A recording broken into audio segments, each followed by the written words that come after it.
दोस्तों, वीडियो शुरू होने से पहले मेरे चैनल को सब्सक्राइब कर लें ताकि आपको मन अति सुंदर के हर नए अपडेट सबसे पहले मिलते रहे। आज के एपिसोड में कहानी एक बार फिर बेहद बड़ा और चौंकाने वाला मोड़ लेने वाली है। जैसे ही प्रथम प्यार से राधा के गले में खूबसूरत हार पहनाता है, पूरे घर में खुशी का माहौल बन जाता है। रंजनी और परिवार के बाकी सदस्य राधा को देखकर मुस्कुराने लगते हैं। सभी को लगता है कि अब घर में सब कुछ ठीक होने लगा है, लेकिन दादी के चेहरे पर यह खुशी बिल्कुल भी दिखाई नहीं देती। राधा को खुश देखकर दादी के मन में फिर से जलन पैदा हो जाती है। वो मन ही मन कहती है कि मैं राधा को कभी खुश नहीं रहने दूंगी। उसके गले में यह हार मुझे बिल्कुल पसंद नहीं है और मैं इसे किसी भी हालत में उसके पास नहीं रहने दूंगी। दादी उसी समय राधा के खिलाफ एक नई साजिश रचने का फैसला कर लेती है। कुछ देर बाद घर के सभी लोग अपने अपने काम में व्यस्त हो जाते हैं। राधा अकेली होती है। तभी दादी उसके पास पहुंच जाती है। दादी गुस्से में राधा के गले से हार खींचने लगती है। राधा दादी से हाथ जोड़कर कहती है कि ऐसा मत कीजिए, यह हार मेरे लिए बहुत खास है। लेकिन दादी उसकी एक भी बात नहीं सुनती।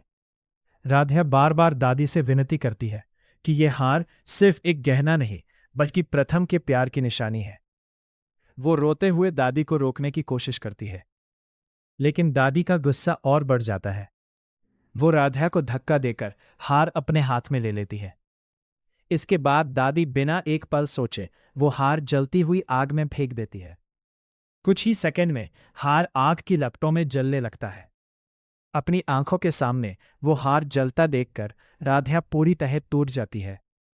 उसकी आंखों से लगातार आंसू बहने लगते हैं और वो फूट फूट कर रोने लगती है। उसी समय रंजनी वहां पहुंचती है। वो ये सब देखकर हैरान रह जाती है और दादी से पूछती है कि आपने ऐसा क्यों किया।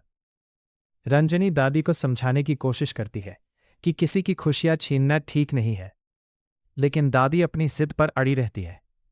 पूरे घर का माहौल तनाव से भर जाता है। कुछ देर बाद प्रथम वहां आता है। जैसे ही उसे पूरी बात पता चलती है, वो दादी पर बहुत नाराज हो जाता है। वो गुस्से में कहता है, दादी आपने ये क्या कर दिया? आपको ऐसा बिल्कुल नहीं करना चाहिए था। लेकिन दादी बिना किसी पछतावे के कहती है कि ये मेरी मां की निशानी थी और मैं राधा को इसे कभी पहनने नहीं दूंगी। दादी की बातें सुनकर प्रथम और भी ज्यादा गुस्सा हो जाता है। दूसरी तरफ राधा अपने जले हुए हार को देखकर लगातार रोती रहती है। प्रथम उसके पास जाकर उसे संभालता है। राधा, तुम बिल्कुल परेशान मत हो। मैं तुम्हारे लिए इससे भी सुंदर हार लेकर आऊंगा। अब मैं किसी को भी तुम्हें दुख पहुंचाने नहीं दूंगा। प्रथम मन ही मन फैसला करता रहे कि अब वो हर कदम पर राधा का साथ देगा। अगर दादी फिर से कोई साजिश रचेंगी तो वो उनका डटकर सामना करेगा। राधा भी प्रथम की बातें सुनकर थोड़ा हिम्मत जुटाती है, लेकिन उसके दिल का दर्द अभी भी कम नहीं होता। अब देखना बेहद दिलचस्प होगा कि क्या दादी अपनी हरकतों से बाज आएगी या फिर राधा के खिलाफ कोई नई साजिश रचेगी। चेक। इन सभी सवालों के जवाब आपको आने वाले एपिसोड में देखने को मिलेंगे। अगर तो आपको मन अति सुंदर के ऐसे ही लेटेस्ट अपडेट सबसे पहले चाहिए तो वीडियो को लाइक करें, चैनल को सब्सक्राइब करें और बेल आइकन जरूर दबाएं। मिलते हैं अगले शानदार अपडेट के।